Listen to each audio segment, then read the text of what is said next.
ഭക്തർക്ക് അനുഗ്രഹ വർഷമായി കൊല്ലൂർ മൂകാംബിക ക്ഷേത്രത്തിൽ പുഷ്പരഥോത്സവം നടന്നു. മലയാളികളടക്കം ഭക്തസഹസ്രങ്ങളാണ് ഈ പുണ്യനിമിഷത്തിന് സാക്ഷിയാകാൻ അമ്മയുടെ മുന്നിലേക്ക് എത്തിയത്. മഹാനവമി ദിവസം വലിയ ഭക്തജന തിരക്കാണ് ക്ഷേത്രത്തിൽ അനുഭവപ്പെട്ടത്. നാളെ പുലർച്ചെ 3 മണിയോടെ വിദ്യാരംഭ ചടങ്ങുകൾ ആരംഭിക്കും.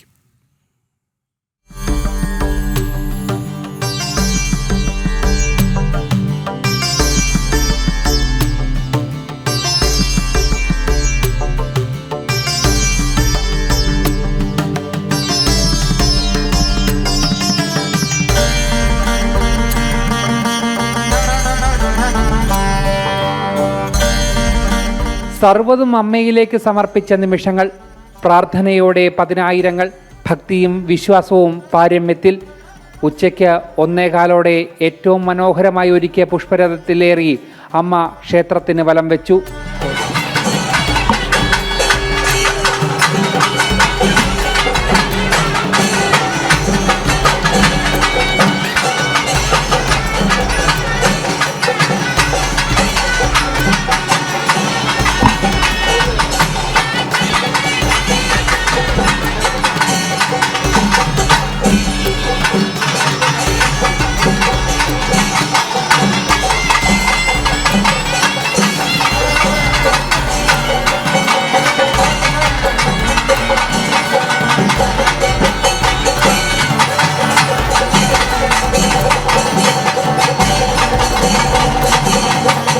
എല്ലായിടങ്ങളും ഭക്തരെ കൊണ്ട് നിറഞ്ഞു.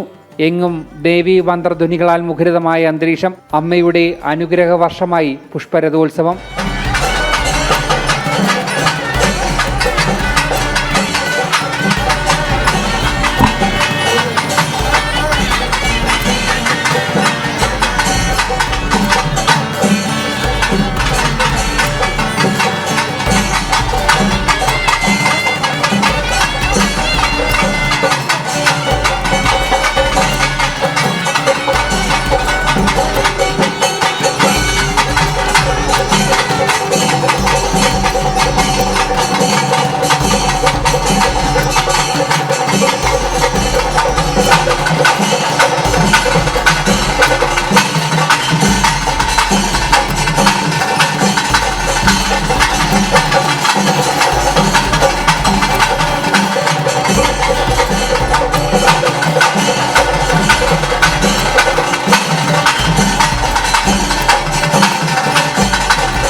വലിയ നിയന്ത്രണങ്ങളാണ് ക്ഷേത്രത്തിൽ ഒരുക്കിയിരുന്നത്.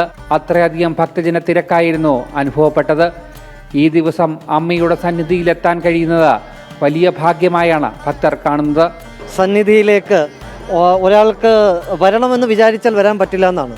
അമ്മ വിളിച്ചാൽ മാത്രമേ ഈ സന്നിധിയിലേക്ക് എത്താൻ സാധിക്കുള്ളൂ എന്നുള്ളതാണ് വിശ്വാസം.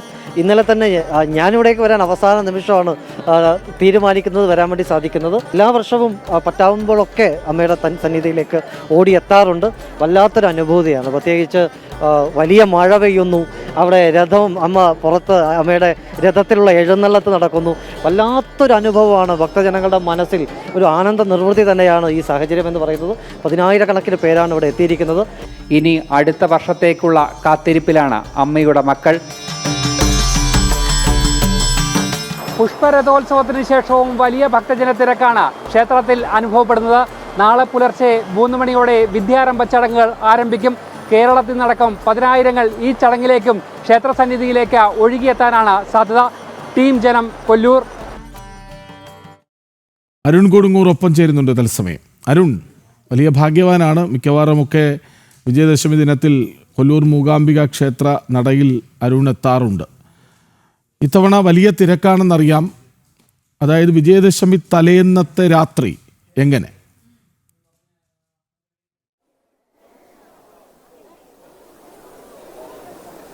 തീർച്ചയായും എന്തായാലും വലിയൊരു തിരക്ക് തന്നെയാണ് ഈ ക്ഷേത്ര സന്നിധിയിൽ ഒന്നാകെ അനുഭവപ്പെട്ടുകൊണ്ടിരിക്കുന്നത്. എന്തായാലും ആ ഒരു തിരക്ക് ഇന്ന് പുലർച്ചെ 3 മണിക്ക് നട തുറന്ന ആ ഒരു സമയത്ത് മുതൽ ആരംഭിച്ച ആ ഒരു തിരക്ക് ഇപ്പോഴും തുടരുക തന്നെയാണ് ചെയ്യുന്നത്. എന്തായാലും ആ തിരക്ക് ഇന്ന് പല സമയങ്ങളിലും തിരക്ക് നിയന്ത്രണത്തിനപ്പുറത്തേക്ക് പോകുന്ന ഒരു സാഹചര്യങ്ങളൊക്കെ തന്നെ ഉണ്ടായിരുന്നു. എന്തായാലും ആ ഒരു തിരക്ക് ഈ നടയടയ്ക്കുന്ന ഈ ഒരു വൈകിയ വേളയിലും തുടരുന്നു എന്നതാണ് ഏറ്റവും പ്രധാനപ്പെട്ട കാര്യം. അതോടൊപ്പം തന്നെ മലയാളികളടക്കമുള്ള ഒരു വലിയ തീർത്ഥാടക സഞ്ചയം കൂടി ഈ സന്നിധിയിലേക്ക് ഒഴുകി എത്തിക്കൊണ്ടിരിക്കുകയാണ്. എന്തായാലും എവിടെ നിന്നാണ് വരുന്നത്? ഞാൻ കണ്ണൂർ അഴീക്കോട് നിന്ന് വരുന്നത്.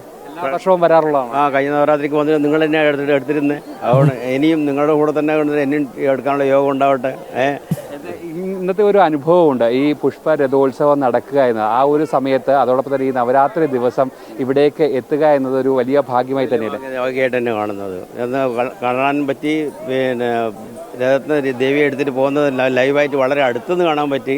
ഇതുവരെ അങ്ങനെ ഒരു കാണാൻ പറ്റിയൊരു ഭാഗ്യം ഉണ്ടായിട്ടില്ല. ഈ നവരാത്രിക്ക് ഇനിയും വരണം തന്നെ ആഗ്രഹിക്കുന്നത്. മഴയൊന്നൊരു ആൾക്കാർക്കൊരു പ്രശ്നമായിരുന്നില്ല. മഴയത്തും നനഞ്ഞിട്ട് തന്നെ എല്ലാവരും ഇവിടുത്തെ എല്ലാ കാര്യത്തിലും പങ്കെടുത്തിരുന്നു. ഇനിയും വരാനുള്ള ഭാഗ്യങ്ങൾ ഉണ്ടാവട്ടെ. ഇനി നിങ്ങളെ തന്നെ ജനം ടി വി തന്നെ ജനം ടി വിക്കും നല്ലൊരു ഇത് ഭാവം നേർന്ന് ഞാൻ. ജനം ടി വിക്ക് നല്ലൊരു ഫ്യൂച്ചർ ഉണ്ടാവട്ടെ. എന്തായാലും ആ ഒരു സമയത്ത് ഒരു അനുഭവം ഉണ്ടല്ലോ, അതെങ്ങനെയാണ്? പറഞ്ഞറിയിക്കാൻ കഴിയാതെ ഒരു അനുഭവം നമുക്ക്. ആ അമ്മേനെ നേരിട്ടിൽ നിന്ന് കാണുക എന്നുള്ളത് ഒരു നമ്മളെ മുൻജന്മ ഭാഗ്യം. വന്നു 18 വർഷമായി നമ്മൾ ഇവിടെ വരുന്നു. അമ്മ വിളിക്കാണ്ട് ഇവിടെ വരാൻ കഴിയില്ല എന്നല്ലേ പറയുന്നത്. പക്ഷെ അമ്മ നമ്മളെ വിളിക്കുന്നു, നമ്മൾക്ക് അമ്മേനെ വന്ന് കാണും. ഇല്ല വിചാരിക്കുന്നു. തീർച്ചയായും എന്തായാലും വൈകാരികമായ ഒരു നിമിഷമായിരുന്നു അത്. എന്തായാലും ആ ഒരു ചടങ്ങിനൊക്കെ സാക്ഷിയാകാൻ പറ്റും. തീർച്ചയായും വളരെ കണ്ണിനും കാതിനും ആനന്ദപ്രദമായൊരു അനുഭവമായിരുന്നു.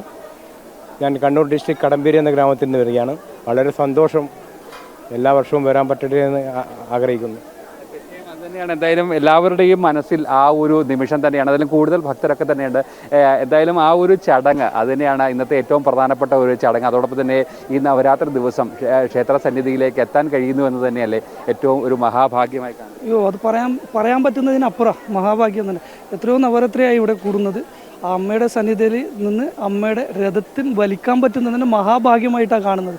ജീവിതത്തിൽ നമുക്ക് ഒരുപാട് അനുഭവങ്ങളുണ്ട്. പക്ഷെ അതിലും അപ്പുറമാണ് ഈ കൊല്ലൂർ വന്നിട്ട് അമ്മയുടെ നവരാത്രിയിൽ പങ്കെടുക്കാൻ പറ്റുന്നതും. നമുക്ക് പറഞ്ഞറിയിക്കാൻ പറ്റാത്തൊരു അവസരമായിരുന്നു അത്. ഇന്നത്തെ വലിയ സന്തോഷമാണ്. അത് ഇനിയും അങ്ങോട്ട് തുടരുന്നില്ല ആഗ്രഹമാണ്. അത് നടക്കുന്നില്ല വിശ്വാസത്തിൽ മുമ്പോട്ട് പോകും. എല്ലാ വർഷവും ഇവിടെ കൂടുന്നതാണ്. 18 വർഷത്തോളമായി ഇവിടെ വരുന്നത്. ആ ഒരു രഥോത്സവം കാണുമ്പോൾ തന്നെ നമുക്കുണ്ടാകുന്ന ഒരു അനുഭവം. പക്ഷേ ആ ചടങ്ങിനൊപ്പം ഭാഗമാകുക എന്നത് ഒരു വലിയ നിയോഗമാണ്. മുൻജന്മ സുഹൃതമെന്നല്ലാതെ ആ ഒരു നിമിഷത്തിന് അല്ലെങ്കിൽ ആ ഒരു അവസരത്തിന് പറയാൻ പറ്റില്ല നമുക്ക്. അതെ, മുൻജന്മ സുഹൃത്തമായിട്ടാണ് നമ്മളും കണക്കാക്കുന്നത്. ഒരുപാട് ആൾക്കാർ ഇവിടെ വന്നിട്ടുണ്ട്. പക്ഷേ എല്ലാവർക്കും ഇതിൻ്റെ അകത്തേക്ക് എത്താനും ആ സമയത്ത് പങ്കെടുക്കാൻ പറ്റാത്ത ഒരു അവസരമുണ്ട്. പക്ഷേ നമ്മൾക്കെല്ലാം അത് കിട്ടുന്നത് വലിയ മഹാഭാഗ്യമായിട്ടാണ് കരുതുന്നത് എല്ലാം. കാരണം ഇന്ന് ഒരുപാട് ഈ ക്ഷേത്രത്തിനുള്ളിലുള്ള ഭക്തരേക്കായാലും എത്രയോ ഇരട്ടിയാണ് ആ ഒരു രഥോത്സവം കാണാനായി വന്നിട്ട് ആ പുറത്ത് നിൽക്കേണ്ടി വന്ന അവർക്കിടയിലേക്കാണ് ഈ ഒരു സൗഭാഗ്യം അല്ലേ? അതെ, അതന്നെ വലിയ ഭാഗ്യം. എത്രയോ ആൾക്കാർ കാണാൻ പറ്റാത്തതും നമ്മൾക്കത് ഉള്ളിൽ എത്തപ്പെടുന്നതും അത് മഹാഭാഗ്യമായിട്ടാണ് കാണുന്നത്. തീർച്ചയായും അത് തന്നെയാണ്. ഈ ആ സമയത്ത് ഇവിടെ ഉണ്ടായിരുന്നോ? എങ്ങനെയാണ് ഈ ഒരു അനുഭവം? എങ്ങനെയാണ്? അതെ, ആ സമയത്ത് ഇവിടെ ഉണ്ടായിരുന്നു. വളരെ തീർച്ചയായും നമുക്ക് പറഞ്ഞ് ഫലിപ്പിക്കാൻ പറ്റില്ല ആ ഒരു വൈകാരികമായ ഒരു മുഹൂർത്തം. വളരെ ഭാഗ്യം. മേ ബി അമ്മ വിളിച്ചിട്ടാണ് അകത്ത് കയറാൻ പറ്റിയത് തന്നെ. വളരെ ഒരു ജീവിതത്തിൽ കിട്ടാവുന്നതിൽ ഏറ്റവും വലിയൊരു ഭാഗ്യമായിട്ടാണ് കാണുന്നത്. തീർച്ചയായും അത് തന്നെയാണ്. അമ്മയുടെ ഒരു വിളി ഉണ്ടെങ്കിൽ മാത്രമാണ് ഈ ഒരു സന്നിധിയിലേക്ക് എത്താൻ കഴിയുക. അതോടൊപ്പം തന്നെ ഈ ഒരു നിമിഷം അല്ലെങ്കിൽ ഈ ഒരു ദിവസം ഇവിടേക്ക് എത്തുക എന്നതൊരു മഹാഭാഗ്യം അല്ലേ? തീർച്ചയായിട്ടും. കാരണം നമ്മളൊക്കെ എല്ലാ മാസം തന്നെ ഇവിടെ മൂകാംബികയിൽ വന്ന ആൾക്കാരാണ്. പക്ഷേ ഈ ഒരു ദിവസം ഈ മണ്ണിൽ കാല് ചവിട്ടാൻ പറ്റണമെന്ന ജീവിതത്തിലൊരു വലിയൊരു പുണ്യമായിട്ടാണ് നമ്മളൊക്കെ കണക്കാക്കുന്നത്.